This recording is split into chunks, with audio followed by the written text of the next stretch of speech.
मुख्यमंत्री अशोक गहलोत ने आज मरुधरा को सेहत की सौगात दी और वर्चुअल शिलान्यास लोकार्पण किए। सीएम ने जिला अस्पताल के पावटा के विस्तार का शिलान्यास किया और 25 करोड़ 80 लाख की वित्तीय स्वीकृति जारी की। वहीं उन्होंने राजमेश के भवन का शिलान्यास किया, जिसका निर्माण 10 करोड़ 98 लाख की लागत से होगा। साथ ही उन्होंने एसएमएस अस्पताल में न्यूरो आईसीयू का लोकार्पण भी किया। यहाँ 12 बेड का न्यूरो आईसीयू वार्ड तैयार हो चुका है।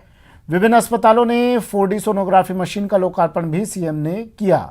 साथ ही जेके लॉन अस्पताल कोटा में 40 बेड के एनआईसीयू का लोकार्पण किया गया।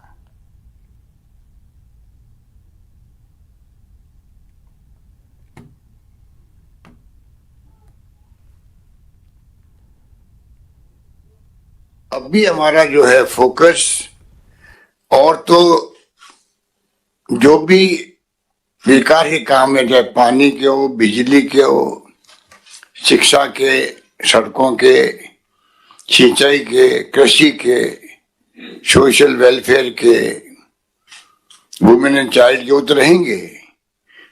परंतु ये मेडिकल जो है ये हमारे टॉप रहेगा फोकस के अंदर, क्योंकि हर व्यक्ति का स्वास्थ्य अच्छा बने किसी क्षेत्र में, प्रदेश में, देश में, तो ज्यादा मानव संसाधन उपयोगी साबित हो सकता है। इसलिए हमने जो ध्येय वाक्य बनाया था, निरोगी राजस्थान, इस बार सरकार बनी तो हमने बाकायदा उसको लॉन्चिंग किया।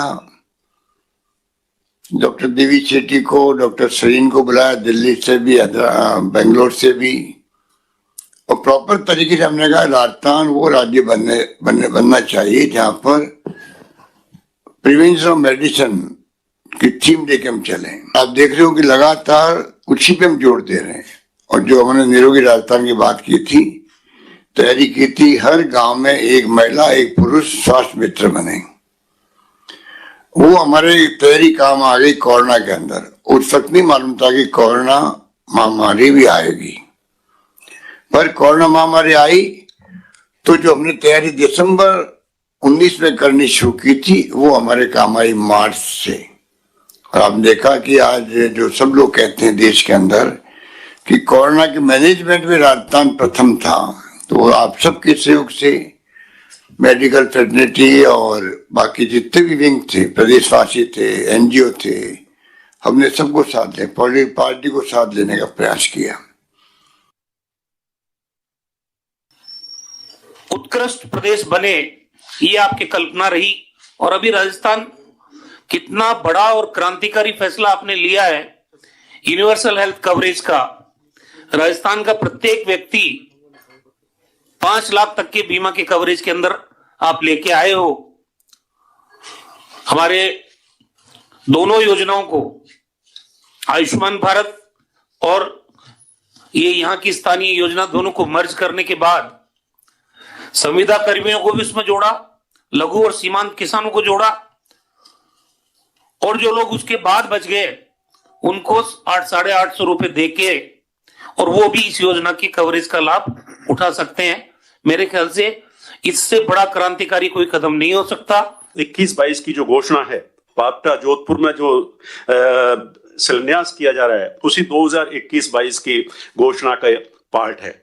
मुझे खुशी है और इसके लिए मैं माननीय मुख्यमंत्री जी का, पूरी टीम का, जो मेडिकल शिक्षा विभाग की टीम है, उसको भी धन्यवाद देना चाहूंगा कि उन्होंने माननीय मुख्यमंत्री की संकल्प के अनुकूल, जैसा कि निरोगी राजस्थान का संकल्प लिया गया था कि इसी दौरान कोरोना का पीरियड आ गया, इन सब के बावजूद भी उन चुनौतियों का, कठिनाइयों का सामना करते हुए माननीय मुख्यमंत्री के निर्देशन में और रघु जी के मार्गदर्शन में पूरा मेडिकल चिकित्सा विभाग, हम सब लोग मिलकर के काम कर रहे हैं। लोगों की संतुष्टि होती है। पहली बार ऐसा हुआ जब आपने आगे बढ़कर सदन के सर्वमान्य नेता के रूप में, चाहे मेडिकल सुविधा हो, चाहे सड़क का मामला हो, साफ घोषणा कर दी कि राजस्थान के 200 विधायकों को 5 करोड़ रुपए की सड़क मिलेगी। और सड़कों को लेकर लोगों की आंख में चमक आ गई। मैं इतना कह सकता हूं कि सड़क के अलावा जहां भी जिसको जो चाहिए था वो हुआ। लोगों ने इतना कहा कि इस तरह का बजट, इस तरह की सुविधाएं राजस्थान में तब दी जाती है जब चुनाव में सरकार जाती है। और मैं अलग बात कहता हूं कि चाहे कुछ भी हो जाए, लेकिन हमेशा राजनीति से ऊपर उठकर कुछ नई बात सोचनी चाहिए। जब विधायकों का आपने, मुख्यमंत्री जी, 5 करोड़ का बजट दिया, तो मुझे वो दिन भी याद आ गया जब आपने 1 करोड़ से डायरेक्ट 2 करोड़ कर दिया था। उसके बाद 5 वर्ष तक बीजेपी की सरकार रही, लेकिन सिर्फ 2 करोड़ 25 लाख हुए। और ये आपका बड़प्पन था जब अध्यक्ष जी ने कहा, अपोजिशन लीडर कटारिया जी ने कहा और अपोजिशन के लोगों ने कहा, पूरे सदन ने कहा, तो आपने, उनको भी उम्मीद नहीं थी, डरते डरते खड़े होकर 5 करोड़ बोले और आपने बड़े शालीनता के साथ हर बच्चे को 5 करोड़ रुपए दे दिए। इसी के साथ साथ 20 मदर वार्ड का भी जो है वो भी इसमें शामिल किया गया है। ये संपूर्ण राजस्थान का पहली जगह है ये जेके लोन, जिसके बारे में ये कहा जाता था 2019 में, आपको ध्यान होगा, आप ही ने मुझे कोटा भेजा था कि तुम कोटा रवाना हो और जाकर के देखो कि बच्चों की कैसे मौत हो रही है। और उसके बाद में प्रचार किया गया, दिल्ली से नेशनल प्रेस बुलाई गई, राजस्थान सरकार को बदनाम करने की कोशिश की गई। उसके जवाब में आपने कहा था कि कुछ न कुछ करके आओ। उसका नतीजा ये हुआ कि आज जेके लोन में जो फैसिलिटीज हैं वो मेरा ख्याल है पूरे राजस्थान में और कहीं नहीं होगी। फोन टैपिंग मामले में राजस्थान की सियासत पूरी तरह से उबाल पर है। केंद्रीय मंत्री गजेंद्र सिंह के दिल्ली में एफआईआर दर्ज कराने के बाद राजस्थान के बीजेपी और कांग्रेस के नेताओं में आपसी बयानबाजी जारी है। आज दौसा में बीजेपी के प्रदेश अध्यक्ष सतीश पूनिया ने कहा कि राजस्थान में इस तरह के फोन टैपिंग जैसे षड्यंत्र और हथकंडे अपनाने की परंपरा नहीं है, लेकिन अब यह साबित हो गया है कि सरकार ने फोन टैपिंग करवाई थी। तो वहीं कांग्रेस विधायक मुरारी लाल मीणा ने कहा कि भाजपा को प्रदेश की जांच एजेंसी और प्रदेश की जनता में विश्वास नहीं है, इसलिए उन्होंने दिल्ली में एफआईआर करवाई है।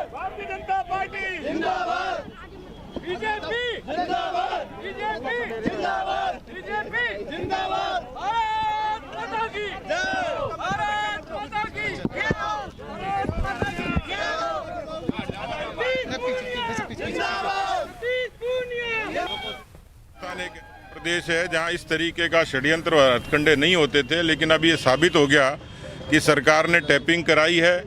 सरकार के एक मुख्य मंत्री ने जिस तरीके से सदन में कहा था, एक तरीके से सरकार ने उसको स्वीकार किया है। और अब यदि बड़ी एजेंसी जांच करेंगी तो निश्चित रूप से दूध का दूध पानी होगा।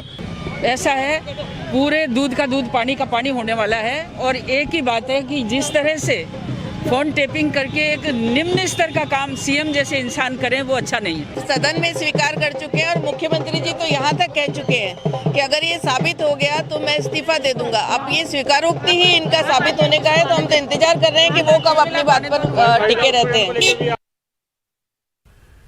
फोन टैपिंग मामले में यूडीएच मंत्री शांति धारीवाल ने बीजेपी पर निशाना साधा है। धारीवाल ने कहा कि जब पीएम नरेंद्र मोदी गुजरात के सीएम थे तब वहां 3 महीने में 90,000 फोन टैप किए गए थे।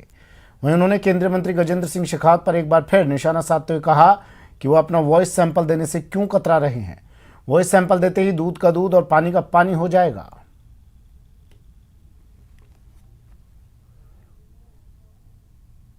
के अंदर गुजरात में 3 महीने के अंदर जब मुख्यमंत्री थे आपके नरेंद्र मोदी, वहां पर 90,000, उनकी भी तो जांच करा लो यार। और अभी तो एसीबी में केस है, उसको फेस करो भाई। हमारी डिमांड क्या थी?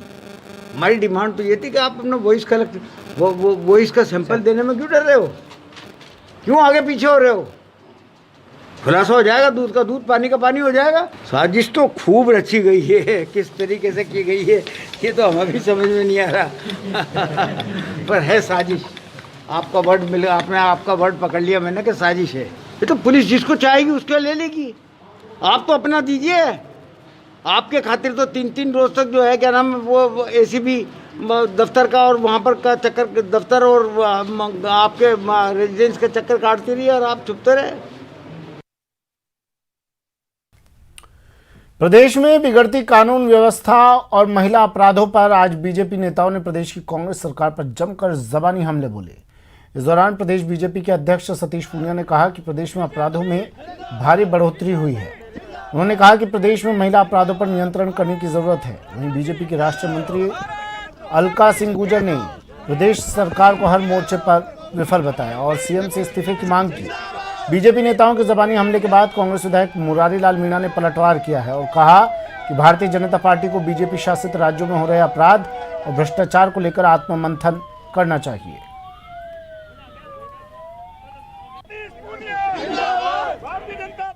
देखिए, राजस्थान शांति प्रिय प्रदेश था और पहली वानगी तो अपराधों की है। ऐसा लगता है कि सरकार का इकबाल खत्म हो गया और उसके लिए दोषी कोई है तो राजस्थान के गृह मंत्री हैं।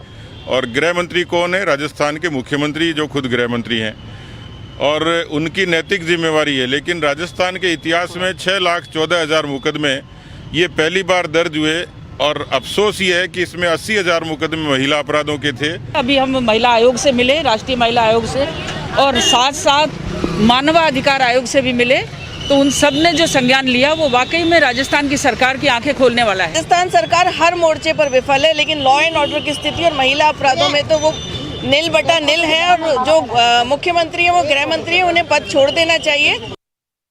गहलोत सरकार प्रदेश में नई ट्रांसफर नीति लागू करने की तैयारी कर रही है। जल्द ही ये नई नीति लागू होगी, जिससे प्रदेश के करीब 8 लाख कर्मचारियों को इसका फायदा मिलेगा। दूसरी तरफ नई ट्रांसफर नीति से विधायकों का डिजायर सिस्टम भी खत्म हो जाएगा।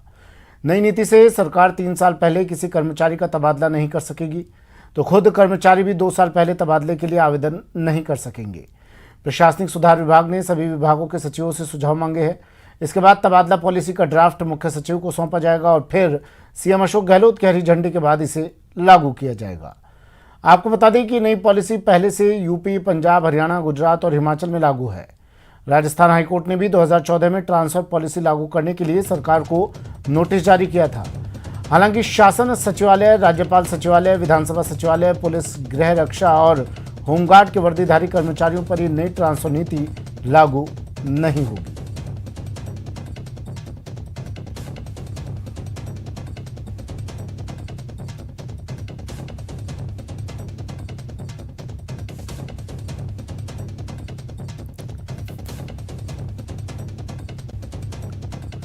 और अब बात अजमेर की, जहां जिला कलेक्ट्रेट के बाहर मध्य प्रदेश से अजमेर आए मजदूरी करने करीब 40 से 50 मजदूरों ने अपनी मजदूरी दिलाने की मांग को लेकर गुहार लगाई।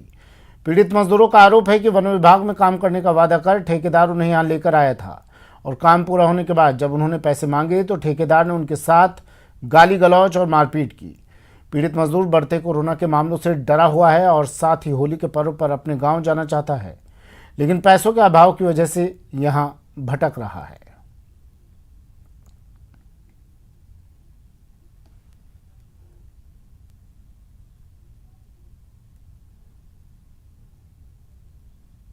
सर, हम लोग यहाँ से आपके अर्जुनपुरा पड़ांगा से आए हुए हैं। वन विभाग में काम करते थे हम लोग और हमको ठेकेदार के द्वारा गांव से बुलवाया गया है काम कराने के लिए। तो हम लोगों काम पूरा हुआ और पेमेंट मांगने पर गाली गलौज किया और लेबर को मारने पीटने की धमकी दिया और मतलब हमको सिर्फ 52-50 हज़ार रुपये खानगी दिया है सर, इसके अलावा कोई पेमेंट नहीं दिया। और लेबर होली पे प्रदेश में होली के त्यौहार पर हर नागरिक अपने घर पहुंचने को आतुर है। इस बीच शहर के केंद्रीय बस स्टैंड पर भारी भीड़ देखी जा रही है। प्रदेश के ऊपर बड़े शहर जोधपुर में रोजाना करीब 450 बसों का संचालन हो रहा है, जिसमें करीब 16,798 यात्रियों ने कल सफर कर अपने घर पहुंचे हैं। आज भी जोधपुर केंद्रीय बस स्टैंड से 415 बसों का संचालन हो रहा है।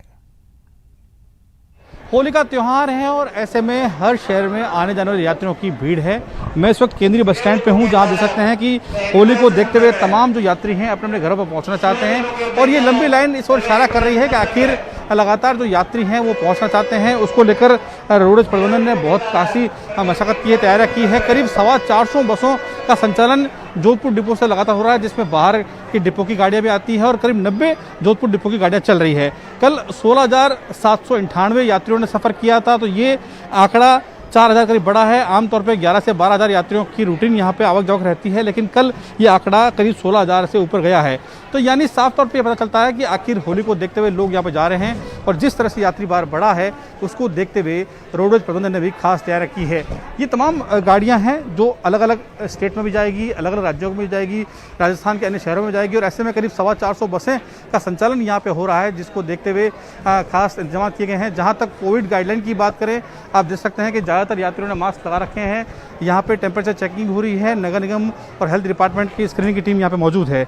लेकिन चूंकि होली का फेस्टिवल है, ऐसे में हर आदमी अपने घर पहुँचना चाहता है, उसको लेके सोशल डिस्टेंसिंग तो नहीं दिख रही है, लेकिन मास्क ज़्यादातर लोगों को दिख रहा है। ये कहीं कह सकती है कि सोशल डिस्टेंसिंग की पालना यहाँ पे नहीं करवाई जा रही है, लोग चिपक कर खड़े हैं और कहीं ना कहीं संक्रमण का खतरा इससे हो सकता है।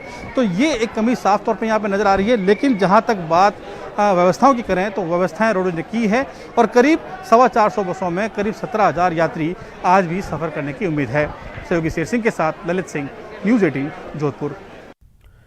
होली के त्योहार को देखते हुए यात्रियों की सुविधा के मद्देनजर अजमेर केंद्रीय बस स्टैंड प्रबंधन ने 1 दर्जन अतिरिक्त बसों का संचालन किया है। हालांकि कोरोना की दूसरी लहर को देखते हुए एहतियात के भी सभी उपाय किए गए हैं। संवाददाता अभिजीत दवे ने लिया अजमेर बस स्टैंड का जायजा। त्योहार है, कोरोना का खतरा भी है, ऐसे में यात्री जो है केंद्रीय बस स्टैंड अजमेर में वो अपने घरों पर जाने के लिए आप देख सकते हैं कतारों में लगे हैं। लेकिन कोरोना गाइडलाइंस का भी सख्ती से पालन यहाँ पर किया जा रहा है ताकि त्यौहार के इस माहौल में किसी तरह का कोई खतरा या त्यौहार में विघ्न जो है इस कोरोना महामारी के चलते नहीं आए। इस लिहाज से अजमेर रोडवेज प्रशासन ने भी अपनी तरफ से तमाम तैयारियां जो है वो की गई हैं। खास तौर से अगर कोरोना से बचाव की बात करें तो केंद्रीय बस स्टैंड अजमेर में प्रवेश के 4 द्वार हैं, जिनमें से 2 को बंद कर दिया गया है और केवल 2 ही द्वारों से जो है वो यात्रियों को प्रवेश दिया जा रहा है। इसके अलावा रोडवेज अधिकारियों की टीमें जो है वो लगातार बस स्टैंड का निरीक्षण कर रही हैं, दौरा कर रही हैं और जो भी कोरोना हेल्थ गाइडलाइंस का पालन नहीं कर रहा है उनके खिलाफ कार्रवाई भी कर रही है। तो चलाते सर हम तो, और अभी थोड़े धंधे थोड़े डाउन भी है और जिस हिसाब से मेहमान भी आते हैं तो उनको सबको बोलता है मास्क लगा के बैठिए। तो इससे क्या कोरोना की बचत है हमारे लिए भी और सबके लिए भी है, इसलिए। और हम पूरा सैनिटाइजर सब साथ में रखते हैं और सबको सैनिटाइजर भी बताते हैं इनको। आपको क्या लगता है कि मास्क से और सैनिटाइजर से कोरोना भाग जाएगा, त्यौहार अच्छे से मनाया जा सकेगा? नहीं, ऐसे तो भागने से ना, त्यौहार तो बस जैसे बनेगा जैसे बनता है, बाकी त्यौहार तो बहुत फर्क पड़ेगा कोरोना की वजह से। फिलहाल इतना ही, दीजिए इजाजत, नमस्कार।